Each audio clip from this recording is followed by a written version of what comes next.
Sanibonani amakhosi amahle and to other football fans. Ngithemba ukuthi ni kahle, niyaphila. Ngaphambi kokuthi ngiqale niyalazi udaba. Please don't forget to like and subscribe to the channel. If you have already subscribed, please don't forget to like on the video. Ngabonga kakhulu and kungawenza futhi omkhulu umehluko. Danko. I knew it ukuthi Orlando Pirates angeke idliwe Carling All Stars team. And the referee made sure that it happens that way, because yes, Orlando Pirates nabo bekungadlali bekudlala ama players that I can say ukuthi are fringe players, but they managed ukuthi bawine, but angeke ublame bona ngenxa ka referee, because the referee uyibe nama controversial decisions. And lento le isenza ukuthi siloku question ukuthi kahle in terms of officiating in South Africa siyohamba siphelele, because that's why sinokubona every time akuthiwa kune AFCON, kuthiwa kune FIFA World Cup, uba na two referees abahambayo bose represent, and that must be a concern for us as a nation ukuthi kanjani, because we see ukuthi refereeing it is poor eMzansi. Mr Nkomo made sure ukuthi namuhla uyasikhomba lokho. I don't know ukuthi bewayi-3 vele, but mina the ones that I'm sure of ila wayi-2 ama penalty. Ukuthi ayi-3 ayisekwazi lapha abanye, but I won't say ukuthi it was a bad game, but it showed nje ukuthi ku-Carling All Stars the only difference nje ukuthi bekunama young stars and ama senior players, and you could differentiate between ama young stars nama senior players in terms of decision making, in terms of how they play, in terms of making sure ukuthi they are not prone to ama mistakes, and they make sure ukuthi they are able to read the game in such a way ukuthi they won't find themselves chasing shadows, because those 2 goals that you considered, I think we could have prevented them. Sengithini manje we've considered as if ngazathi bekudlala Kaizer Chiefs, but they were Kaizer Chiefs players and other players from Mamelodi Sundowns. So it shows ukuthi this initiative yinhle ngendlela yokuthi it gives exposure to youngsters, and obviously ama youngsters compared to ama senior players, they are playing for something to them. Yabo, they are playing as if it is personal for them, because they know ukuthi the more bathola this exposure, it gives them an opportunity ukuthi bababukele, and then they see ukuthi okay, if they start to measure their progress, they will then decide ukuthi okay, kushoda la so right la, because bawubona ukuthi kwamanye ama youngsters bawubona ukuthi no, abanye basashawa ivaiva stage fright, but bakwazi ukuthi badlale in pitches, but overall it was a good game. Into engiyithandile nje it was ball circulation, ball rotation. Bawubona ukuthi nje uMabaso no Allende in that middle of the park, they were making us tick, especially uMabaso focusing on the defensive duties, so Allende controlling the game.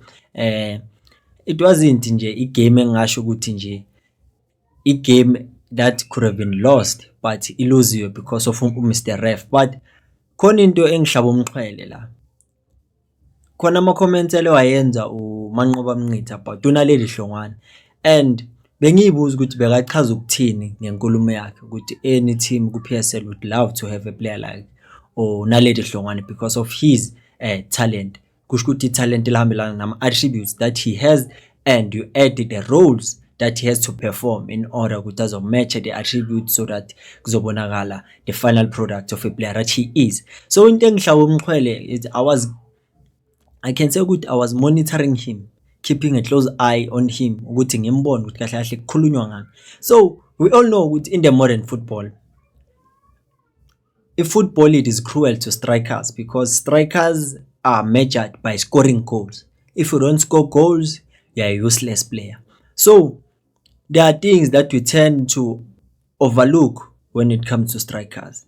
Their ability to drop deep, collect the ball, connect play, and make sure that he has a good holder play. Their ability to find spaces between the defense, the ability to stretch the defense, the ability to see ukuthi this is the space I can occupy so that he can be able ukuthi ngikwazi ukuzibaka kuma good scoring opportunities. If I'm not scoring, I'm making sure ukuthi there's an opportunity for my teammate, especially if kuzoba nama numbers azongena eboxing. So I was watching uHlongwane and there were things that I managed to pick up on his game.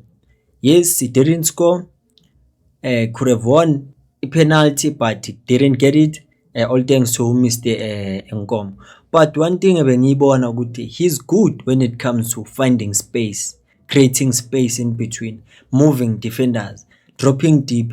He's comfortable on the ball. He's able to make runs, and that tells you ukuthi the type of a player that he is. He's not a rigid strike. He's a mobile striker. Lo muntu lo waziyo ukuthi okay, siyale aye ngapha. But into nje usayibona ukuthi in his game isaleka. You can see ukuthi experience esamkhahlela because there were moments whereby ukuthi I thought ukuthi ngabe ukorile he could have taken a shot ufuna ukupass. But those are slightest details that don't matter that much, but he will gradually grow and uzowafixa. But all I can say ukuthi uManqoba Mngqithi what he said ngikwazile ukubona ukuthi no kahle kahle uhlongane uyakwazi ukwenza. So mawuthi compare yena uBheka uMayo bayadlala le bhola leli vele elifanayo ukuthi siyakwazi ukudropa, sakwazi ukulanda, sakwazi ukubheka, sakwazi ukudlala in the shoulders of the defenders. So into manje ebabulalayo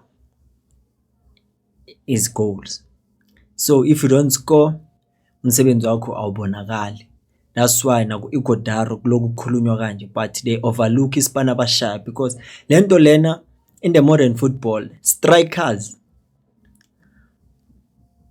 the game demands more from them. It's not only scoring goals, but you have to help the team defend. Make sure that you are able to have a good shoulder play. Make sure that you are able to okay, now I have to press. A high press is important because you know what you are triggering a press, waiting for a player to make a mistake, you pounce. And that allows the team ukuthi yenzeni ikwazi nayo uku-attacker so that it cause ukuthi kungabi nokuba settled in the defender. So he was making that bombona ukuthi yena noNda bekunaleyo battle bekungekho lula for uNda ukuthi adlale his normal game. So into engasho ukuthi give him time uzokwazi ukuthi angene ku senior team, anikwe an opportunity and let him be integrated in such a way ukuthi it will allow him ukuthi akwazi ukubamba the momentum and the rhythm of the senior team. But nevertheless he's a good player. I hope ukuthi uzoqhubeka phambili because I think this competition uyayithanda ukudlala because every time akadlala kumele kube na something ayenzayo that is visible, yabo. So all I can say ukuthi big ups to him even though badliwe ngoba uReru uthe cha ngeke le 2 million kumele esigodini sikaMamenzela kodwa hayi asikho lapho. There's a player here by the name of Devin Titus. We all know him from Stellenbosch. He's a fast and a quick player. Une speed se lightning. So mangibona uTitus ngibona uAshley Dupreez and mangenza comparison if there's a possibility ukuthi uAshley Dupreez can leave iKaizer Chiefs January on loan, he might be the perfect replacement. Not only if Dupreez leaves, but if Kaizer Chiefs decides, no, we're not going to renew a contract Kapule Modi, Devin Titus can be a perfect replacement because as we speak, he's eligible to sign a pre-contract with a team of his choice. So obviously, kusho kona ukuthi uzosondela ukuthi abe free agent, and that's where Kaizer Chiefs comes in because when it comes to a free agent, you have mastered the art of that. So for Kaizer Chiefs, I can say if they can act quickly more than anyone else, ukuthi bamgaye that pre-contract and then they will take it from there. Because if baliyeka lethuba, just know ukuthi bazomthatha because he's in demand. Before azoba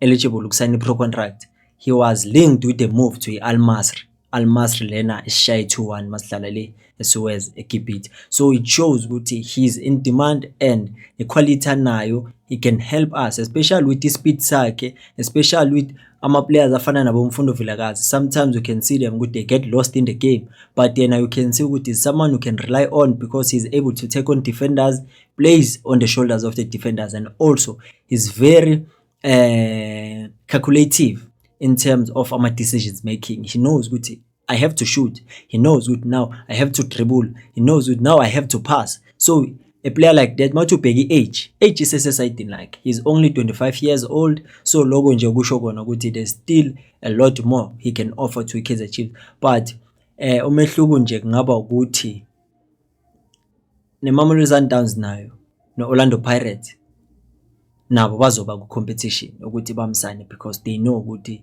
He's a player that can offer you a lot. He can also help you defensively, and offensively is also good because he's able to balance. He can play as a wing back while playing as a wing. So le role lena siyibona from uPule Mode, he's able to play it. Angazi wathi udlala as a wing fullback ya kanjalo, wing fullback Mode kuthi akwazi uku-assist ukumark aphinda akwazi. So it needs energy, it needs stamina, and unako konke lokho, and is able ukuthi where it matters the most, he score goals for you.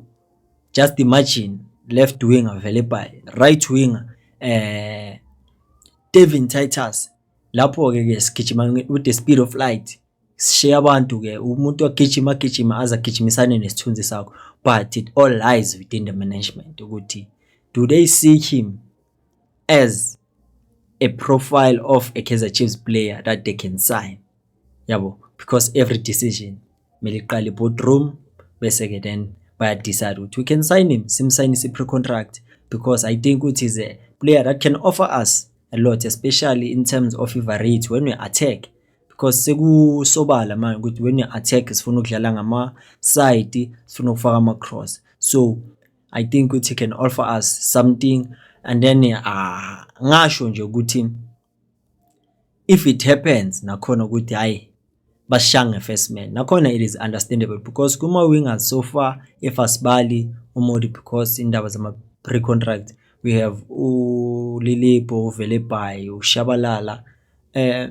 I think yes ngam-add naye ukuthi azobalansisa, not knowing about history sakhe ke uPule Mode ukuthi uphethe yiphi. Hopeful ukuthi whatever the decision ezovela, i decision ezoba good for the club, but asazi kuyobonakala sekuqoqwa.